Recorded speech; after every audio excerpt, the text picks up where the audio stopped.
La BD, c'est un peu. C'est le même esprit, hein. Tu sais, c'est hardcore punk, là. C'est vraiment. C'est toujours. Il y a beaucoup de nihilisme. Puis moi, ben, il y a des thèmes récurrents, trou d'ozone, pollution, grosse dope, mais là, c'est plus le pot, c'est la grosse acide, la grosse héroïne. Tu sais, moi, dans mes cases, t'as des aiguilles, tu sais, t'as des seringues qui sont disponibles, qui sont tapées ces poteaux carrément, là. Tu sais, c'est comme let's go à mon fixe, tu sais. Tu comprends? Puis c'est des villes où t'as plus de flics, t'as plus de. C'est fini, là. T'as des cadavres, puis ils pourrissent sur place. T'as même plus de compagnie pour les nettoyer, là. Tu comprends? Et la BD, ben, c'est venu naturellement. Disons que c'était un médium qui était accessible. Tu sais, c'est feuilles de papier avec des crayons et tout.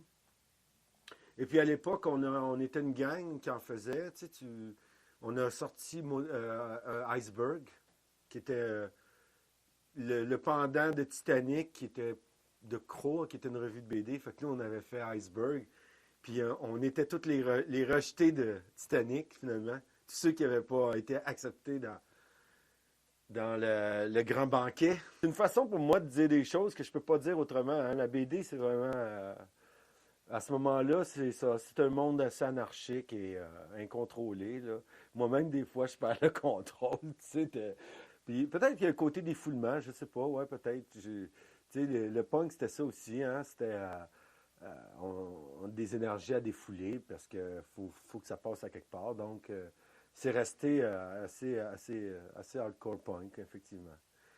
La majorité de ces BD-là ont été faites en écoutant de la musique punk, hardcore. C'est un peu le même esprit qui est transmis dans les BD puis dans les peintures que dans la musique punk.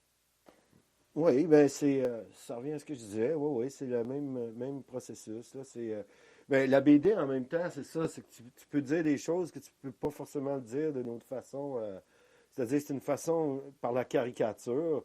C'est-à-dire, moi, entre autres, j'ai comme boosté tout à l'extrême. Là. C'est comme extrême, extrême, là, tu sais, où t'as des villes avec des tas de cadavres, puis tu sais, l'ordre comme tel est disparu depuis longtemps. Là. Il n'y a même plus d'équipe de nettoyage. Là, ça pourrit sur place. Puis, par contre, ça roule encore, tu comprends? Tu sais, ça marche. Vas-y, t'es capable, tu sais. Et ma révolte est canalisée toujours pareil. C'est mes dessins, c'est mes tableaux. Tu sais, c'est là. Tu vois, des tueries de masse là, dans mes BD, t'en as plein. Là. La dernière histoire que j'étais en train de faire, tout le monde est tué instantanément et mis en compte parfait. Là, tu sais. Alors, tu comprends? Fait que c'est ma façon tu sais, mon rêve, ça serait ça, d'être seul. Ou tu sais, d'avoir un truc qui pourrait éliminer tous les imbéciles. Tu sais, garder juste les gens intelligents. Puis le reste, c'est cramé. Mais là, ça serait qui va décider les paramètres? Là, comment parce qu'il y a bien des façons d'être imbécile, puis quelle sorte d'intelligence? Non, tu comprends? T'en sors jamais.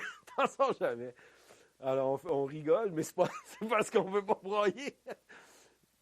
De 14 à 18, tu travailles, tu économises ton argent, puis à 18 ans, tu vas à Dorval, puis le premier siège libre d'avion, tu le prends, puis tu sacs ton camp ailleurs. Si tu veux réussir dans la vie, là, surtout dans l'art, là, le Québec, si tu fais pas partie de la clique, là, c'est comme